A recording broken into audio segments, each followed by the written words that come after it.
Students, आज हमारी class का टॉपिक रहेगा विराम चिन्ह। देखिए, विराम चिन्ह का अर्थ क्या होता है। विराम चिन्ह के अंतर्गत हम देख सकते हैं, विराम का अर्थ होता है रुकना।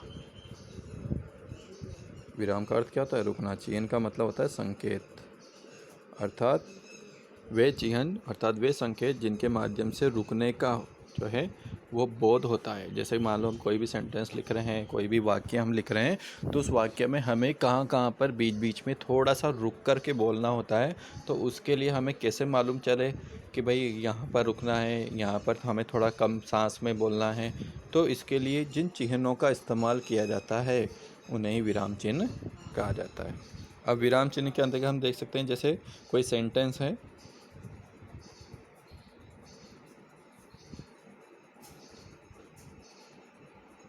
रोको मत जाने दो। तो यहाँ पर कहा गया है, देखो कोई भी है, मान लीजिए कोई ट्रैफिक पुलिस वाला कर्मचारी है, दो कर्मचारी हैं, उनमें से एक जो है किसी बाइक वाले को रुका लेते हैं, तो दूसरा वाला बोलता है रोको मत जाने दो। तो वो क्या कहना चाहता है? तो मान लीजिए कि वो दूसरे को लिख करके भेजता है और यहाँ पर कोमा लगा देता है, तो उसका मतलब होता है कि रोको मत, इसको रोकना नहीं है, इसको जाने देना है, आपको इसको रोकना नहीं है, इसको जाने देना है। लेकिन अगर वो ये कहे कि अगर कोमा की जगह वो यहाँ पर कोमा लगाए तो पूरा अर्थ चेंज हो जाएगा। उसे कहा रोको मत जाने दो। ठीक है, तो ध्यान रखें कि विराम चिन्हों का जो प्रयोग किया जाता है, इन विराम चिन्हों में हमेशा ध्यान रखना है कि विराम चिन्ह ही हमें सच्चे अर्थ से, यानी भाव जो कहलाता है, जो भी भाव सेंटेंस में होता है, उस भाव का पूरा वो प्रयोग करता है। ठीक है, तो चलो आइए देखते हैं विराम चिन्ह।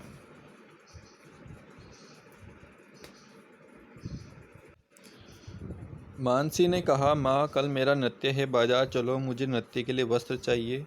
पुत्र की बात सुनकर सरिता तैयार हो गई, वह उसे लेकर बाजार गई। उसने मानसी को वस्त्र खरीद दिए, मानसी प्रसन्न हो गई।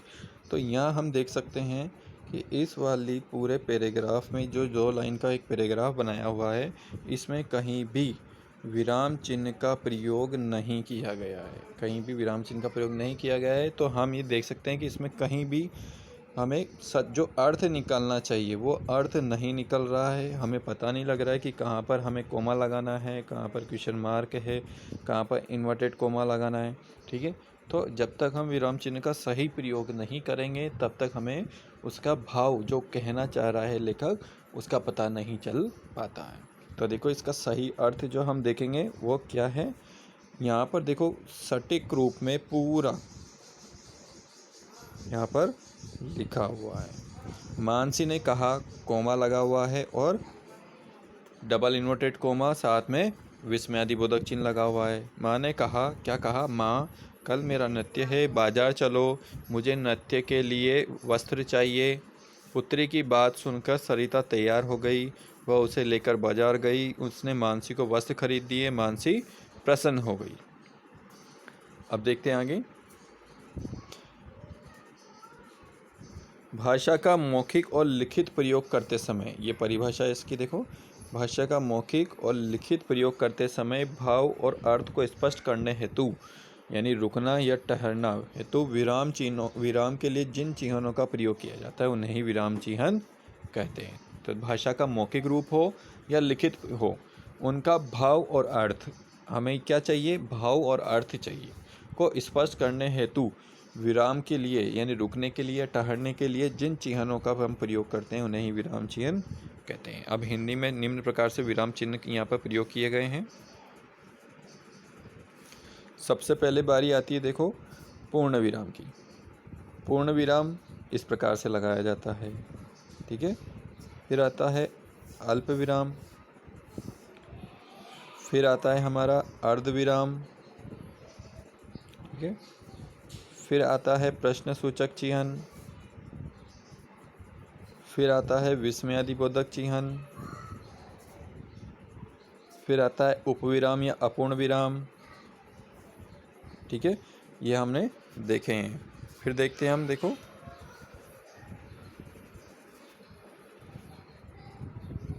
फिर निर्देशक चिन्ह, देखो, ये निर्देश देने में काम में लिया जाता है।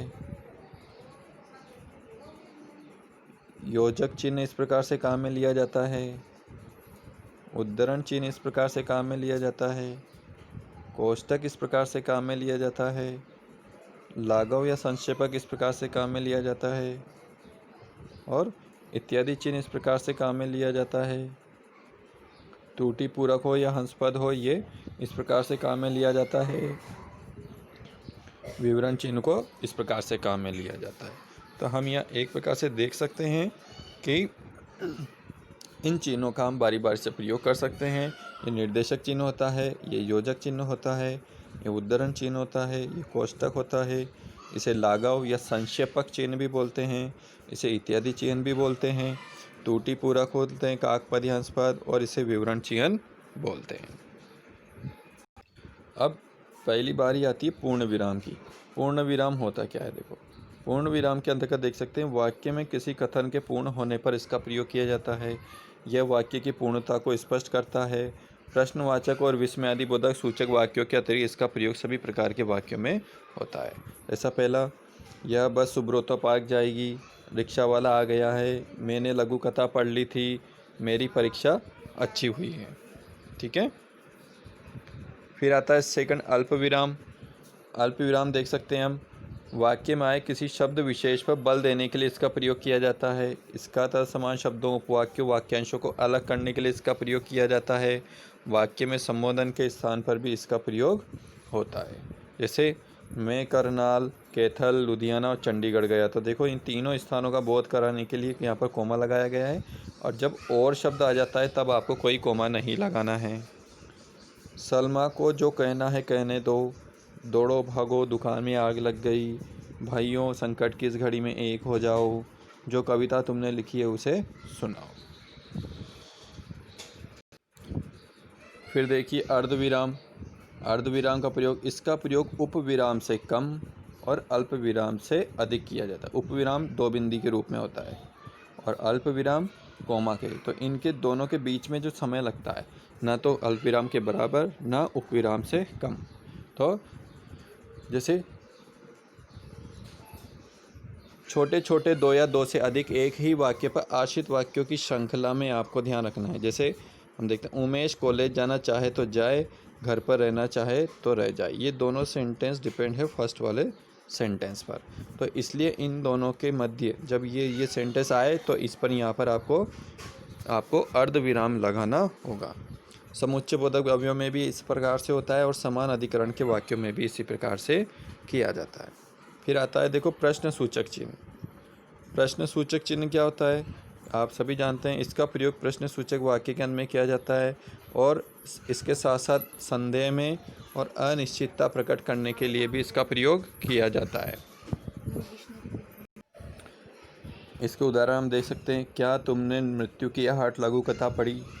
सेठ दौलत राम ईमानदार हैं, आप हमारे साथ चलेंगे? रेलगाड़ी जयपुर कब पहुंचेगी? ठीक है। तो एक साथ जब कहीं प्रश्न हो तब प्रश्न सूचक चिन्ह अलग अलग भी लगाया जाता है, जैसे कहाँ, किस समय, किसके साथ यात्रा करनी है। तो इस प्रकार से अगर कंटिन्यू अगर प्रश्न के रूप में पूछा जाता है तब भी आप प्रश्न चिन्ह जो है बार बार प्रयोग कर सकते हैं। फिर बारी आती है विस्मयादिबोधक सूचक चिन्ह की। देखो, विस्मयादिबोधक चिन्ह क्या होता है? इस इंग्लिश में बोला जाता है एक्सक्लेमेटरी सिंबल्स। इसका प्रयोग विस्मय, भय, हर्ष, घृणा, प्रशंसा, संबोधन, अविश्वसनीयता आदि भावों को प्रकट करने के लिए किया जाता है। जैसे पहला, काश मैं भी ताजमहल देखने जाता। वाह, तुम्हें पुरस्कार मिलना ही चाहिए था। अरे, तुम प्रधानमंत्री से मिल आए। अच्छा, इस चित्र को तुमने बनाया है। रोहन, बोलो अभी तुम क्या कर रहे थे? कितना सुहावना है यह स्थान, यह हरगिज़ नहीं हो सकता। तो ये देखो, हम देख सकते हैं यहाँ पर जितने भी प्रयोग किए गए हैं ये सारे के सारे चिन्ह जो आपको ध्यान रखने हैं। तो ये जो वर्ड्स हैं, इन वर्ड्स के आगे देखो ये जो सिंबल लगे हुए हैं इस प्रकार का, इसे बोलते हैं हम विस्मयादि सूचक चिन्ह। ये हमें जो है आश्चर्य हो रहा है, घृणा प्रकट हो रही है, प्रशंसा हम कर रहे हैं, संबोधन कर रहे हैं, तो आपको इसका प्रयोग करना है। फिर बारी आती है उपविराम या अपूर्ण विराम। इसका प्रयोग संवादों, उद्धरण चिन्हों के प्रयोग के बिना उदाहरण देने, संख्याओं में अनुपात दर्शाने, शीर्षक, स्थान, समय की संरचना के लिए किया जाता है। जैसे हम देखते हैं यहाँ पर शुभांगी डायलॉग बोल रही है तो उसके यहाँ पर दो बिंदी का रूप में लगा दिया है। आज मेरे चित्रों की प्रदर्शनी है, क्या तुम आओगी। फिर देखो क्रिया विशेषण के उदाहरण है, तो यहाँ देखो दिया हुआ है। अनुपात हम लिखते हैं, जैसे राम और श्याम की पूंजी का अनुपात 2:3 है। रेशियो जिसे बोलते हैं, तो रेशियो के रूप में भी इसका प्रयोग किया जाता है।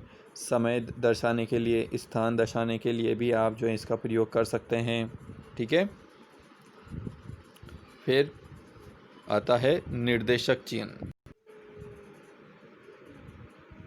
तो इस प्रकार हम देख सकते हैं कि उपविराम का जो प्रयोग होता है वो डायलॉग में भी हम कर सकते हैं। ठीक है। अनुपात यानी रेशियो में भी हम कर सकते हैं कि 1:2 या 1:2। ठीक है। और स्थान हो या समय बताने में भी हम इसका प्रयोग कर सकते हैं। अब बारी आती है निर्देशक चिन्ह की। निर्देशक चिन्ह क्या होता है, देखो निर्देशक चिन्ह के अंतर्गत हम देख सकते हैं इसका प्रयोग निर्देश, उदाहरण और विवरण के लिए किया जाता है। जैसे निम्न में से 2 प्रश्न हल कीजिए। पुस्तकों की सूची इस प्रकार है। तो ये जो चिन्ह दिए होते हैं, इन चिन्हों में ही हमें ध्यान रखना है कि ये चिन्ह जो होते हैं ये निर्देश देने में काम में लिए जाते हैं। फिर आता है योजक चिन्ह। योजक का मतलब होता है जोड़ने वाला। इसमें इस चिन्ह का प्रयोग किया जाता है। इसका प्रयोग 2 शब्दों को जोड़ने या तुलना करने के लिए किया जाता है। जैसे माता पिता हम लिखते हैं, तो माता पिता के बीच में जब 2 जोड़े वाले शब्द होते हैं तो हम उनके बीच में योजक चिन्ह लगाते हैं। कभी कभी है जैसे कोई समानता दर्शाने के लिए मोर सा नाच उठा, तो मोर सा में देखो लगा हुआ है मोर के समान। ऐसे कोई शब्द रिपीट होते हैं तब हम लगा सकते हैं, जैसे धीरे धीरे, बार बार। ठीक है। तो जब भी रिपीट होते हैं वर्ड तो उनके बीच में भी आप योजक चिन्ह लगा सकते हैं। योजक चिन्ह जो होता है वो निर्देशक चिन्ह से छोटा होता है, याद रखना। निर्देशक चिन्ह जो होता है वो बड़ा होता है और योजक चिन्ह छोटा होता है। अगला आता है उद्धरण चिन्ह। देखो उद्धरण चिन्ह इन्वर्टेड कोमा के रूप में प्रयोग किया जाता है। सिंगल इन्वर्टेड कोमा और डबल इन्वर्टेड कोमा। ठीक है। डबल वाले इन्वर्टेड कोमा का प्रयोग करने के लिए किसी के कथन को उसी रूप में प्रस्तुत करने के लिए किया जाता है। जैसे कविवर रहीम ने कुसंगति का दोष बताते हुए कहा था, क्या कहा था, रहीमन नीच संग बसी लगत कलंक नहीं काई। तो ये जो उन्होंने कहा, तो हमने इसको देखो डबल इन्वर्टेड कोमा में बंद कर दिया। जब भी कोई लेखक है, जब भी कोई पारिभाषिक देने वाली परिभाषाओं के रूप में जब दिए जाते हैं विद्वानों की, तो उनकी परिभाषाओं को भी अर्थात जो के त्यों उनके कथन को लिखने के लिए हमें इन्वर्टेड कोमा का प्रयोग करना है, डबल वाली इन्वर्टेड कोमा का। ठीक है। सिंगल वाली नहीं, डबल वाली इन्वर्टेड कोमा का। ठीक है। और किसी शब्द या पद को अलग से उभारने के लिए, व्याख्या करने के लिए भी इसका प्रयोग किया जाता है। जैसे वह आम खाता है, तो इसमें भी हम कर सकते हैं। और जब किसी के नाम हो, उपनाम हो आदि को उद्धृत करने के लिए किया जाता है। जैसे ही देखो इसमें सलाम दिल्ली पुस्तक है, यह लघु कथा सलाम दिल्ली पुस्तक से ली गई। तो कहाँ से ली गई है, सलाम दिल्ली पुस्तक। तो इसमें सिंगल इन्वर्टेड कोमा लगा हुआ है, आप देख सकते हैं अच्छे से। ठीक है। अब बारी आती है कोष्टक चिन्ह। कोष्टक देख सकते हैं आप, छोटा कोष्टक, बड़ा कोष्टक, मझला कोष्टक। तो आपको सबसे ज़्यादा याद रखना है कि आपको छोटे कोष्टक का ही प्रयोग भाषा के रूप में करना है। छोटे कोष्टक में क्या करना है आपको कि जो अर्थ समझ में नहीं आता उस अर्थ को आप लिख सकते हैं। जैसे देखो लिखा हो पंडित जवाहरलाल नेहरू, तो आपने कोष्टक में लिखा कौन थे ये, कि भारत के प्रथम प्रधानमंत्री, तो समझ जाएंगे तो पंडित जवाहरलाल नेहरू ने आधुनिक भारत का सपना देखा था। ठीक है। जब भी हम कोई भाव दर्शाने के लिए भी इसका प्रयोग कर सकते हैं। जैसे लक्ष्मण लिखा हुआ है और लक्ष्मण जी क्या कर रहे हैं, तो कोष्टक में लिख दिया मुस्कुराते हुए, बोला मैं नया धनुष बनवा दूंगा। तो इससे हमें सच्चे अर्थ का बोध हो जाता है कि वाकई में ऐसी स्थिति वो उस समय रही होगी। ठीक है। क्रम सूचक अंकों या अक्षरों के साथ में प्रयोग किया जाता है। 1 2 3 क ख ग, हम क्वेश्चन मार्क लिखते हैं, क प्रश्न क, प्रश्न ख, प्रश्न ग। ठीक है। शब्दों या अंकों की मात्रा में लिखा, तो इस प्रकार से लिखा हुआ है, तो हमने उसे हिंदी में भी इस प्रकार लिख सकते हैं। ठीक है। फिर आता है लाघव या संक्षेपक चिन्ह। ये क्या करता है, बड़े से बड़े शब्दों को छोटा कर देता है। ठीक है। इसका प्रयोग किसी शब्द के संक्षिप्त रूप को दर्शाने में किया जाता है। जैसे पूरा एक बड़ा शब्द है स्त्रीलिंग, तो हम इस रूप में भी लिख सकते हैं, स्त्री और गोला बनाना छोटा सा। ऐसे देखो विशेषण स्त्री, डॉक्टर, तो डॉक्टर इस प्रकार लिखते हैं हम, तो ये संक्षेपक चिन्ह है। संक्षेपक चिन्ह को छोटा सा गोला बना करके हम शो कर सकते हैं, डॉक्टर। तो ये ठीक है। फिर बारी आती है त्रुटिपूरक। अब त्रुटिपूरक क्या होता है, देखो त्रुटिपूरक, काक पद या हंस पद, ये तीनों एक ही नाम है। तो इसका प्रयोग लिखते समय किसी शब्द के बीच में छूट जाने की स्थिति में होता है। हम शब्द लिखते रहते हैं और जल्दबाजी में हम कोई शब्द बीच में भूल जाते हैं। तो मान लीजिए जैसे इस लाइन में भूल गए, तो हमें यहाँ पर इस प्रकार का एक चिन्ह लगाना है और यहाँ पर हम उसका जो है उस शब्द का यहाँ पर नाम लिख सकते हैं, उस शब्द को यहाँ पर लिख सकते हैं। जैसे इसमें लिखा हुआ है आर्य पब्लिशिंग हाउस करोल बाग है, लिख दिया। अब मैं भूल गए तो देखो इसने अच्छे से लिखा हुआ है ये चिन्ह लगा करके मैं ऊपर। तो आप बहुत से बच्चे क्या होते हैं कि नीचे लिखते हैं, नीचे नहीं लिखना है आपको, ये गलत तरीका है। आपको ऊपर ही लिखना है, चिन्ह लगा रहे हो ऊपर की तरफ तो आपको ऊपर ही लिखना है, उल्टा चिन्ह नहीं लगाना है, ये गलत होता है। ठीक है। फिर आता है विवरण चिन्ह। विवरण चिन्ह क्या बोलता है? ये विवरण देने में काम आता है। निर्देशक चिन्ह से ही विवरण चिन्ह बड़ा होता है। इसका प्रयोग उदाहरण देने में, विवरण देने में, निर्देश देने में और निम्नलिखित का संकेत देने के लिए करते हैं। कृपया निम्नलिखित पुस्तकें भेज दें, तो ये चिन्ह लगा हुआ है देखो। प्राप्त धनराशि का विवरण इस प्रकार है, इन सज्जनों से चंदा मिला और निम्नलिखित का सामान मिला। तो अब ध्यान रखें, आपको विराम चिन्हों का प्रयोग जो है सटीक करना है, और जो विराम चिन्ह जितना अच्छा प्रयोग करता है उसके उस शब्द, उस वाक्य और उसका भाव तीनों अच्छे से प्रयोग कर सकते हैं। ठीक है।